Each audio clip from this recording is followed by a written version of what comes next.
নবীজির কর্ণকুহরে কাফেরদের প্ল্যানটা পৌঁছায় দিলেন। আল্লাহর রাসূল সাহাবায়ে কেরামদেরকে নিয়ে যেমন ভাবে আজকে কাঁঠাল বাড়ির মাহফিলে আপনারা বসে আছেন, নবীজি সবাইকে নিয়ে বসলেন।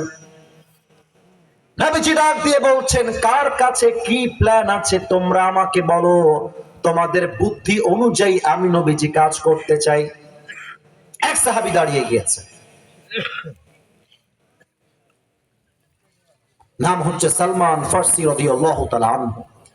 সে যে বুদ্ধিটা দিয়েছে, ওই যে প্রথমের দিকে দেওয়াল বুঝায় দিলাম, এবার দেখবেন আপনার কথাটা কাজে আসবে। সে বলছে, নবী আমার মনে হয় ওই যে একটা রাস্তায় খোলা আছে, ওই একটা রাস্তায় আমরা লম্বা একটা খাল খনন করব, পানি নিচ থেকে উঠবে, কাফেররা চাইলেও ঘোড়া নিয়ে একসাথে কেউ nobody will able to be attack on Medina, কেউ চাইলেও আক্রমণ করতে পারবে না। আচ্ছা গাইবান্ধাবাসী, আপনারা খালকে কি বলেন? খাল বলেন? আচ্ছা, বিশাল লম্বা খাল। কাফেররা সবাই আসছে মদিনায় অ্যাটাক করতে, এসে দেখছে বিশাল 4 থেকে 5 কিলোমিটার লম্বা খাল, এসে দাঁড়িয়ে গিয়েছে। কেমনে অ্যাটাক করবো? How come it possible? সম্ভব কেন? এক কাফের, নামটা আমি বলবো, এরপরে আপনাদের বলতে হবে, আগের মতো সাউন্ড চাই। কাফেরটার নাম শুনলে বলতে সহজ হবে। নাম হচ্ছে আমর বিন মারহাব। আপনাদের পালা। আমর বিন কি হাব? আর একটু জোরে আওয়াজ চাই, সরি টু সে দ্যাট, আওয়াজটা হালকা কম হয়েছে। আমর বিন কি হাব বলছে, এই পানি দিয়ে আমাকে আটকায় রাখা যাবে না, আমি সাঁতরে গিয়ে মদিনায় অ্যাটাক করব। যেই কথা সেই কাজ, পানিতে লাফ দিয়েছে, সাঁতরে সাঁতরে মদিনায় পৌঁছায় গিয়েছে। মদিনায় প্রবেশ করেই বলছে, এই মুসলমানের বাচ্চারা, হালুম্মু ইলাইয়া ইন কুনতুম সাদিকিন। তোরা যে বলিস শহীদ হয়ে গেলেই জান্নাতি হয়ে যাবি, কারা শহীদ হতে চাস, বুকের পাটা থাকলে আমার সামনে আয়। সব সাহাবায়ে কেরাম বের হয়ে গেছে। আরে কোন বাপের বেটা এত কথা বলে, কে রে এইটা? সব এসে দেখছে আমর বিন মারহাব দাঁড়িয়ে আছে। বাস, আমর বিন মারহাবকে দেখে সামনে আর কেউ আগায় না, নবীজি চলে আসছে। নবীজি বলছে, তোমাদের মাঝে যুদ্ধ করবে আমর বিন মারহাবের সাথে। Who is here? Stand up, দাঁড়িয়ে যাও। কে আছো হাত তোলো। কেউ হাত তোলে না। পেছন থেকে আলী রাদিয়াল্লাহু তাআলা আনহু তার হাতটা তুলে দিয়েছে। যে আল্লাহু আকবার বলেছেন, he is the real audience. এটা বীরত্বের প্রমাণ। বলেন সবাই আল্লাহু আকবার।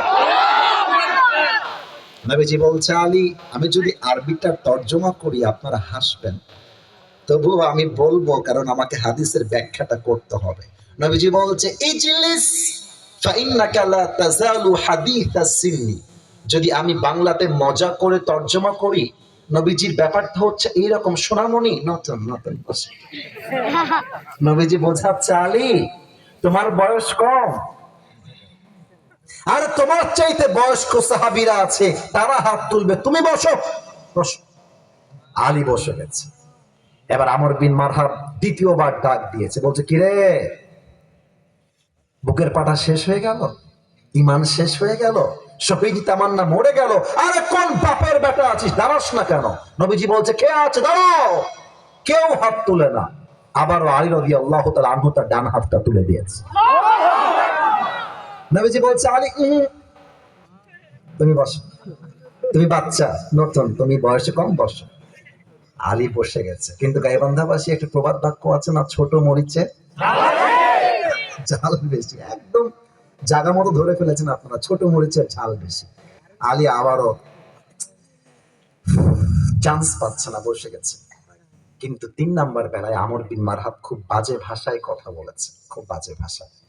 আমর বিন মারহাব বলতেছে যে, রাগ করবেন না, আমি জাস্ট ট্রান্সলেট করছি এবং ভদ্র ভাষায় বলছি, তোদের মাঝে কেউ যদি এক বাপের বেটা হয়ে থাকিস, এর অর্থ কি এটা ব্যাখ্যা করতে চাই না। এক বাপের বেটা হয়ে থাকলে আয়। তোদের মাঝে কেউ যদি মায়ের বুককে খালি করতে চাস, আয় আমার সামনে। তোদের মাঝে কেউ যদি তার সন্তানকে ইয়াতীম করতে চাস, আয় আমার সামনে। তোদের মাঝে কেউ যদি বউকে বিধবা করতে চাস, বুকের পাটা থাকলে আমার সামনে আয়। কেউ দাঁড়ায় না। পেছন থেকে ছোট্ট মানুষ আলী রাদিয়াল্লাহু তাআলা আনহু আবারও হাত তুলে দিলেন। এবার নবীজি বুঝে গিয়েছে আলীর বয়স কম হতে পারে, কিন্তু তার বুকে ভরসা আছে এক সপ্তাহের উপরে। তিনি কে? আমার সামনে দেখানোর মতো কিছু নেই, বাট ইয়েস একটা জিনিস আছে, এটা হচ্ছে টিস্যুর বক্স। আমার গাইবান্ধা বাসী কিসের বক্স? আমি জানি এটা টিস্যুর বক্স, কিন্তু উদাহরণ হিসেবে এই মুহূর্তে এটা কোনো টিস্যুর বক্স নয়, এটা হচ্ছে তরবারি, যার নাম হচ্ছে জুলফিকার। মাশাআল্লাহ, ধরে ফেলেছে। বলেন সবাই, কি ফিকার? নবীজি বলছে আলী আমার কাছে আসো। আলী কাছে আসছে। নবীজি বলছে এই নাও তোমার যুদ্ধের তরবারি, go and fight with him, যাও যুদ্ধ করো। আলী বুকের পাটা আছে মিয়া, সোজা যুদ্ধের জন্য বের হয়ে গেছে। নবীজি বলছে আলী আবার আসো, কথা আমার শেষ হয় না, এদিকে আসো। জোশ তো আটকায় রাখতে পারছে না। আলী আবার আসে। নবীজি কি হয়েছে? মালাকা ইয়া রাসূলুল্লাহ, কি বলবেন বলেন, আমার তো তর সইছে না।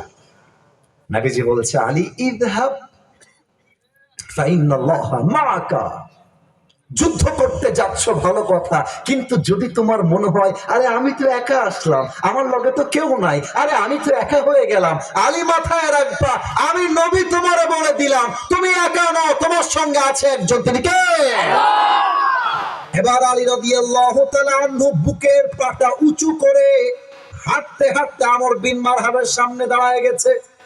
আমি একটু এই মাইক্রোফোনটা হটাচ্ছি, প্র্যাকটিক্যালি বোঝাবো, জাস্ট মুখে নয়। আচ্ছা মনে করেন কারো মোবাইল ফোন নষ্ট হয়ে গেছে, মেকারকে কল দিয়েছে, বলছে কি গো ভাই ফোনটা তো অন হচ্ছে না।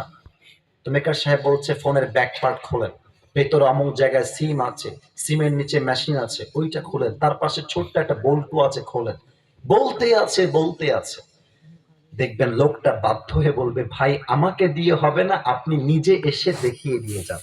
কারণ কি, সব কথা মুখে বললে বোঝা যায় না, কিছু জিনিস করে করে দেখায় দেওয়া লাগে। কথা ঠিক আছে? মাইকটা হটাচ্ছি, আমার দিকে একটু তাকাবেন, হাদিসটা বোঝাবার জন্য বলছি। আমার হাইটটা এই বরাবর, কথার কথা, কিন্তু আলীর হাইট এই বরাবর হলেও কি হবে, আমর বিন মারহাবের হাইট হচ্ছে ইয়া বরাবর, জাস্ট লাইক দিস, এখানে যেটা রাখা আছে এই বরাবর। এখন আমর বিন মারহাব যদি আলীকে চোখ দিয়ে দেখতে চায়, দেখতে হবে এভাবে, আর আলী যদি আমর বিন মারহাবকে দেখতে চায়, দেখতে হবে এভাবে। হাইটের কম বেশি কত বুঝতে পেরেছেন ব্যাপারটা? তো এবার আলী আমর বিন মারহাবের সামনে আসছে, ছোট্ট বাচ্চা লাগছে তাকে দেখতে। তোমরা ড্রোনের দিকে তাকিও না, আমার দিকে তাকাও। আমর বিন মারহাব আলীকে ডাক দিয়ে বলছে মান আনতা আইয়ুহাল গোলাম, এই বাবু তুমি কে গো? আলীকে আমর বিন মারহাব কি বলছে? মান আনতা আইয়ুহাল গোলাম, এই বাবু তুমি কে, তোমার বাড়ি কোথায়, কে তুমি? আলীর গায়ে লাগছে জ্বালা, বেটা কারে বাবু কয় রে। তো আলী তার রাগকে কন্ট্রোল করে বলছে আনাল্লাযী সাম্মাতনি উম্মি হায়দারা, আমি হলাম সেই যুবক যাকে তার মা নাম দিয়েছে হায়দারা। আরে বেটা হায়দারা তোর উপাধি, আসল নাম কি তাই বল। আলী বলছে ইসমি আলী, আমার আসল নাম আলী।